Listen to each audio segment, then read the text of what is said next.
last class we talked about uniqueness theorem and discussed one technique for solving electrostatic boundary value problems called as method of images.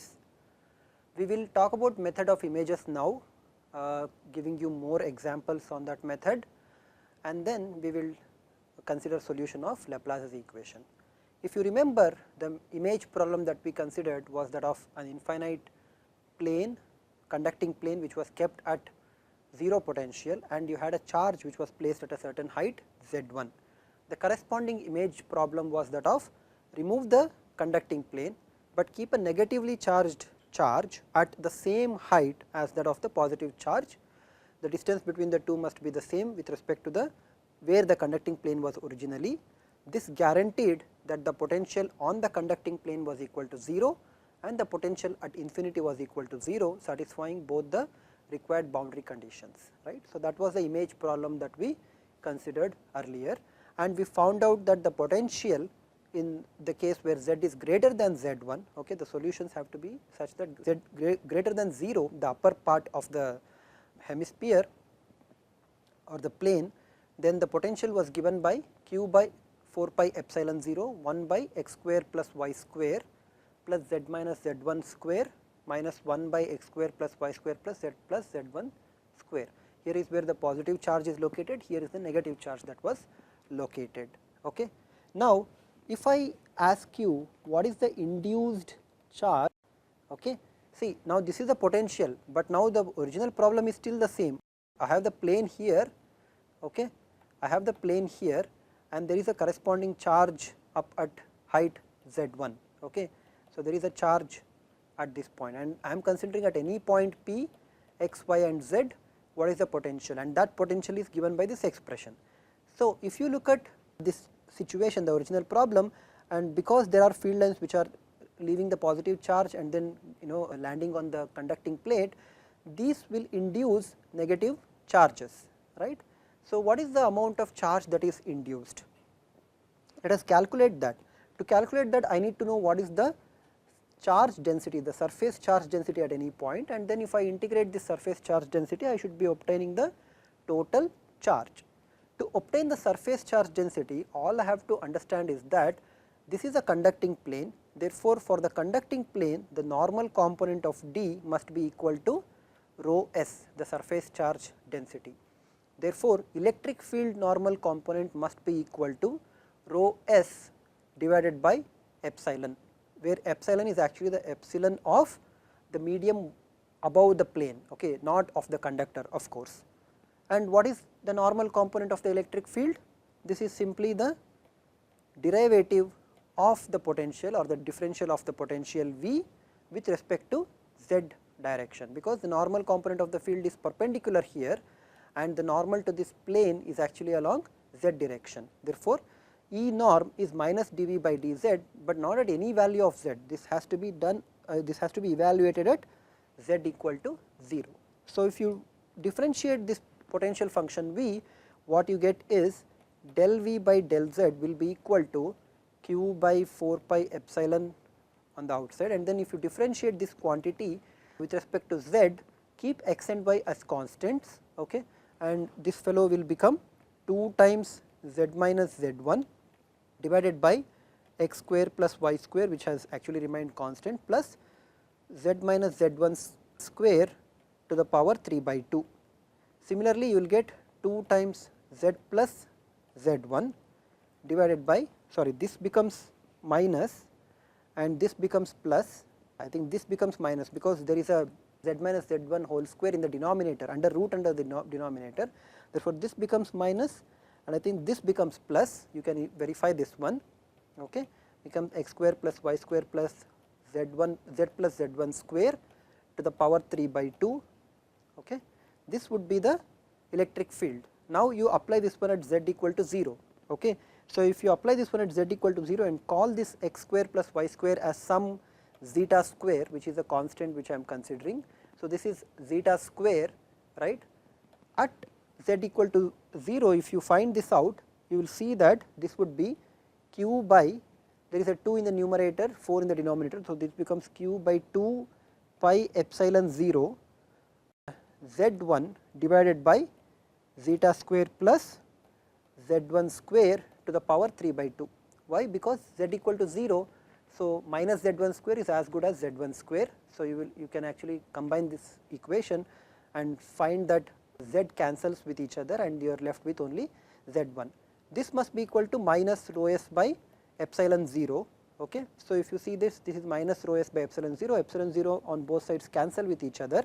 So rho s, the surface charge density, is given by minus q z1 divided by 2 pi zeta square plus z1 square to the power 3 by 2, where zeta square is actually x square plus y square, right. This is just a shorthand notation that I am using to denote this quantity x square plus y square. So this is the surface charge density, and it is interesting to find that the surface charge density is negative, which is what you would expect, right. So you have a positive charge on the plane, and because of the positive charge having the field lines falling on the conducting plane, they would all induce negative charges. So the surface charge density must be negative. Okay. Now what is the total charge induced? The total charge induced can be obtained by integrating this surface charge density over the entire conducting plane. In the case that we have considered, the conducting plane goes all the way from minus infinity to plus infinity in the xy plane, correct. So I need to integrate this one over that plane. I can choose various ways of integrating this one. You can choose different ways of approaching this problem by integrating this.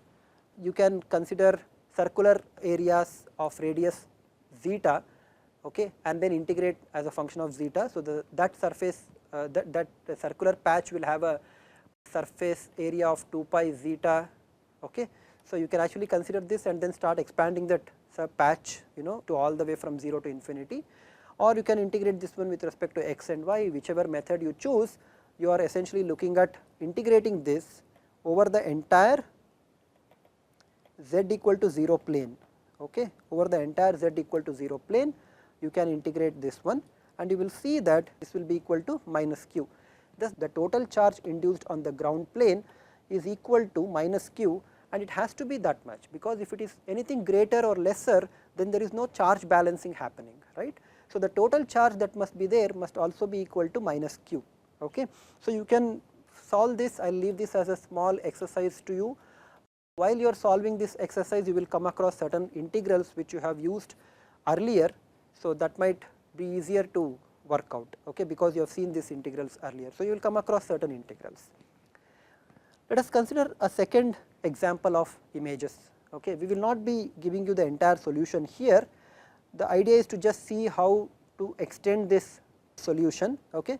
Consider two conductors which are bent such that they form a right angled corner, okay. They form these corners in the entire quadrant with x greater than 0 and y greater than 0, okay. So these are the conductors, okay, and now I place a point charge here, okay. So I place a point charge q at a distance r or at a radius r in front of this infinitely bent corner, conducting bent corner, let us say, okay. Where should the image charges be located? Now there are actually two conducting surfaces, so you expect at least two charges to be located, and you are right. In order to make the potential 0 on the horizontal plate, I have to find out this height, whatever the height that might be, let's not even worry about that. So this height I have to find out, and from this height I have to place another charge, okay, at the same height but with opposite polarity. If I do that, this is the image charge. So let us call this as q, and let us call this as, say, yeah, this is minus q, okay. If this height is h, this height must also be h, okay. This is obvious, because only then the combined potential on the horizontal plate will be equal to 0. Is this enough? No, clearly, because there is a potential here, and if I assume only two charges q and minus q, I will not be able to make the potential 0 here, because the distance from plus q is smaller compared to the distance from this minus q charge. So the potentials will be unequal, and that is not acceptable, because this conductor is an equipotential surface, right. So because I want to make the potential 0 here, I have to put one more charge, the image charge. So if this height is, say, v, okay, I should have probably chosen this as v and this as h, that would have made it vertical and horizontal, but anyway that is not really important out here. So, if I choose this at a same distance v to the left of the vertical plate, okay. So, I have minus q here, same charge value, then the potential on this charge can be made equal to 0, correct. I can make the potential equal to 0 here on the vertical plate. Will that be all right? Unfortunately, it turns out that it is not all right, okay, because the potential of the 3 charges, okay, because there are 3 charges, the potential here gets imbalanced, and because of these charges the potential here gets imbalanced. Because of this charge there will be a potential here, which means that the cancellation of q1 minus q is not sufficient. There has to be some extra cancellation that is required for the horizontal plate. Similarly, this minus q and plus q over here, they will compensate if they were themselves, but because of this minus q down here, the potential that it will be carrying on the vertical plate will unbalance the situation.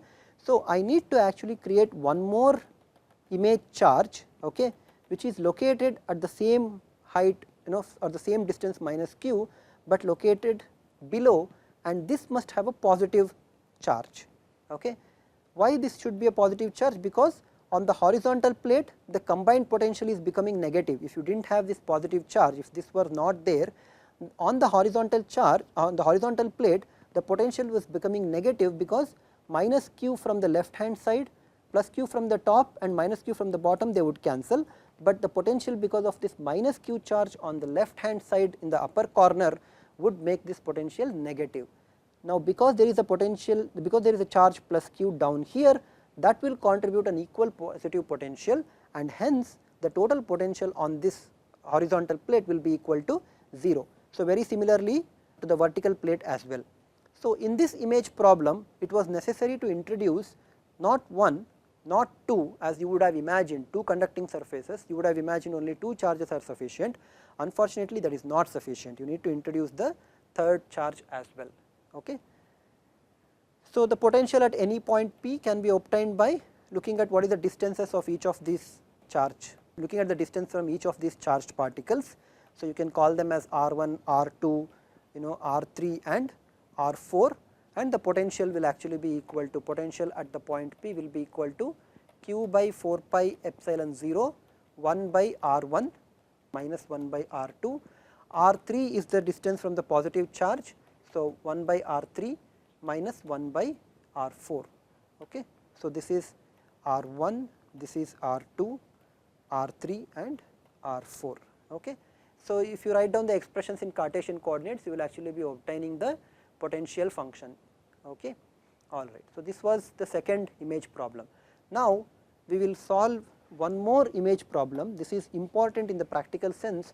We have actually used the results of this without really telling you where we have used it, but you will soon recognize that one. Suppose I have an infinite line charge, okay. I have an infinite line charge, okay, positively charged with a charge density rho L, and I take a grounded conductor, okay. I take a spherical grounded conductor over here, and I will place this infinite line charge. So, this is along x equal to 0, okay, and this is at x equal to L 0, that is the center here is placed at x equal to 0, having a radius a, okay, and grounded up here, okay, and I am now placing a positive charge density plus rho L at x equal to L 0 along the x axis, and now I want to find out the corresponding image problem, okay. So, what would be the corresponding image problem? Well, you suspect that because there is an infinite line charge here outside the cylinder, there must also be an infinite line charge inside a cylinder. Where should that cylinder be posted?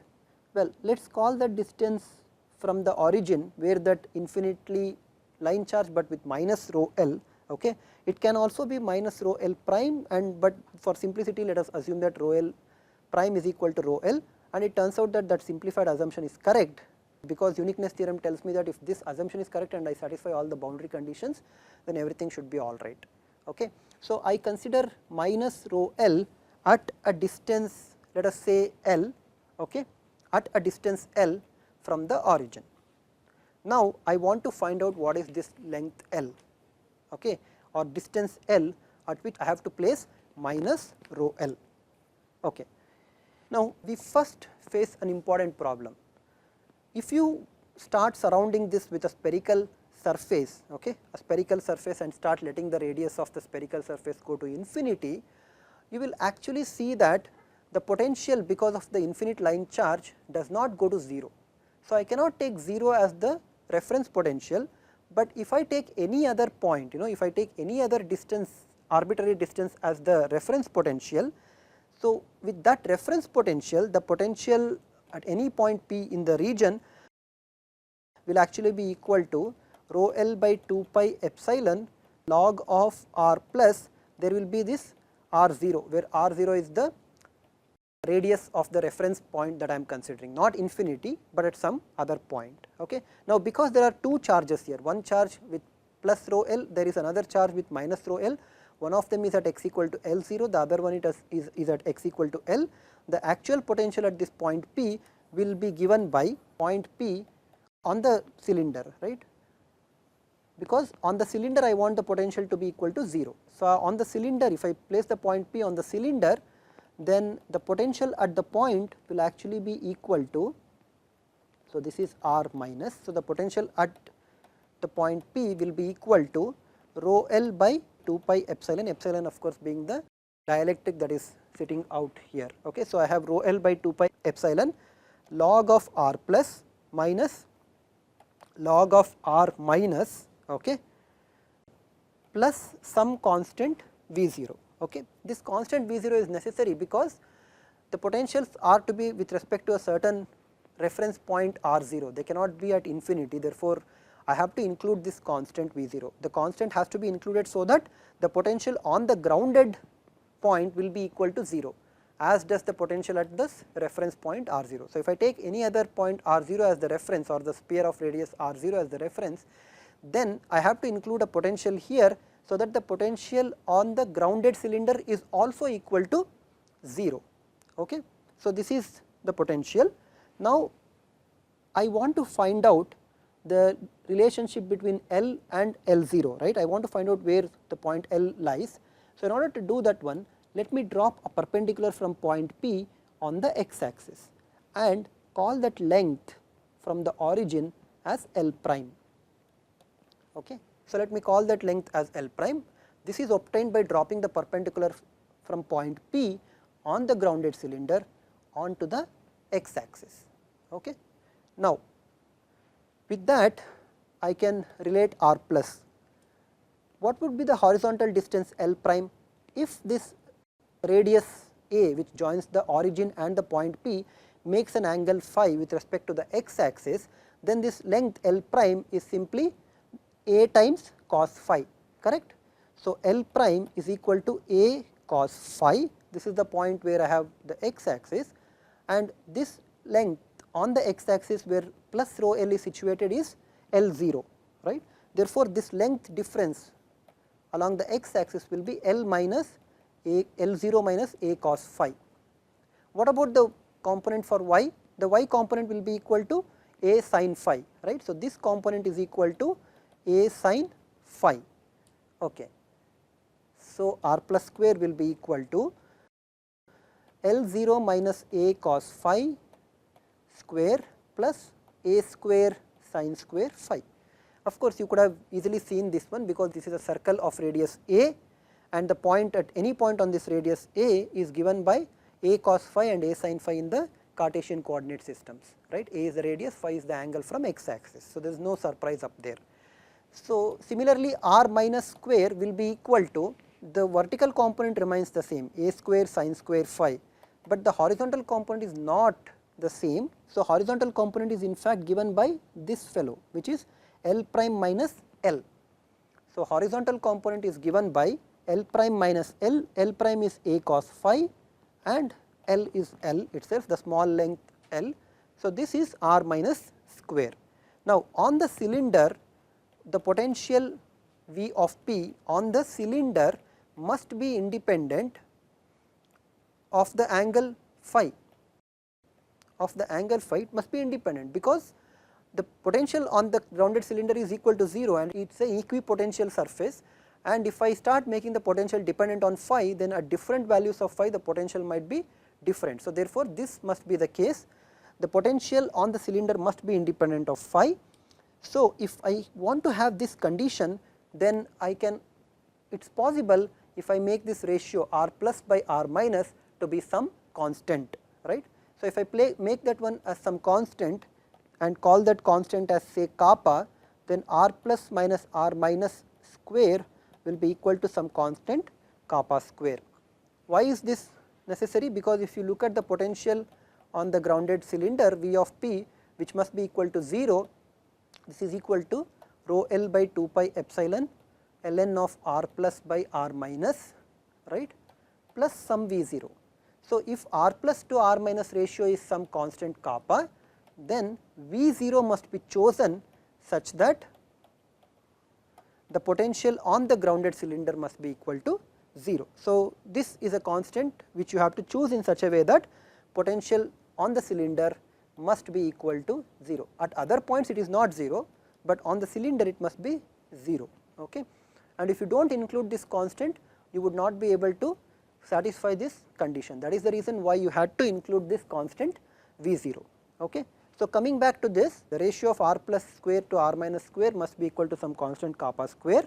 Now, substitute for what is r plus and r minus, you will end up with two equations. Okay. I mean, you will end up with one equation, left hand side and the right hand side, that would be a square sin square phi plus there is L0 minus a cos phi. I am opening the brackets for that one. So, I will get L0 square plus a square cos square phi minus 2a L0 cos phi equals kappa square a square sin square phi plus kappa square a square cos square phi. Let me not spell it out loudly, you can show that this is actually equal.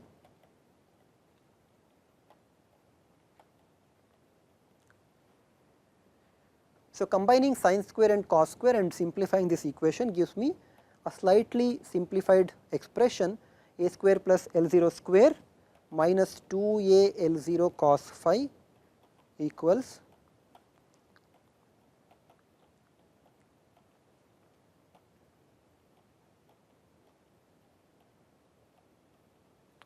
okay. Now, I want to make this left hand and the right hand side equal to each other for all values of phi.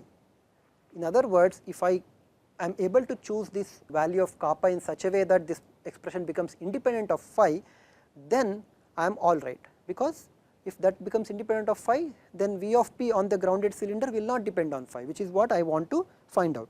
To do that one, let us go ahead and equate the coefficients of this cos phi term. Okay. So, if I equate the coefficient of the cos phi term, what I get is 2a L0 equals 2a kappa square L. I might have made there is a here, so there is a here. Okay. So, 2a cancels with each other. Oh, there was already an a here. So, sorry, 2a kappa square L. So, 2a cancels from both sides, leaving behind kappa as square root of L0 by L. Okay. Now, kappa is square root of L0 by L. I also know, or I can actually find out what is the relationship for a by substituting this expression for kappa into the previous expression. So, if I substitute that expression into the previous expression, what I get is a square by L0 equals L. You can show this one, which implies that L is equal to a square by L0. This is the distance that we wanted, right. This is the distance from the origin, okay, where you will keep your infinite line charge of value minus rho L, that is of charge density minus rho L. So, this was what we were looking for, and at any other point you can find out what is the total potential. Okay. So, we have solved the problem in a sense that we know where to place the infinite line charge of charge density minus rho L. Okay. So, we can place that charge, and potential at any point in the cylindrical coordinate system r, phi and z, okay, is obtained by substituting the appropriate values for the lengths. So, if the positive line charge is at L0 on the x axis. Now the negative line charge is at minus rho L.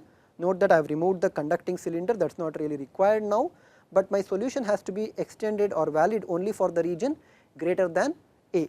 Okay. So this is where the original cylinder was located, the grounded cylinder was located. Okay. This is the origin. This length L also I know, right. So at any point if I consider r phi z, I can actually find out what is the potential. Okay. So from the origin this distance is r. So if you drop the perpendicular, you will find that the vertical distance is r sin phi and the horizontal distance is r cos phi, and therefore the potential at r phi z, which is this fellow, is equal to, or it is proportional to, log of r cos phi minus L0, because in this case r cos phi is greater than L0, but it doesn't matter if you bring the point close to the cylinder also, right. So the expressions would remain essentially the same, divided by r minus, right. So r minus is r cos phi minus L square plus r square sin square phi.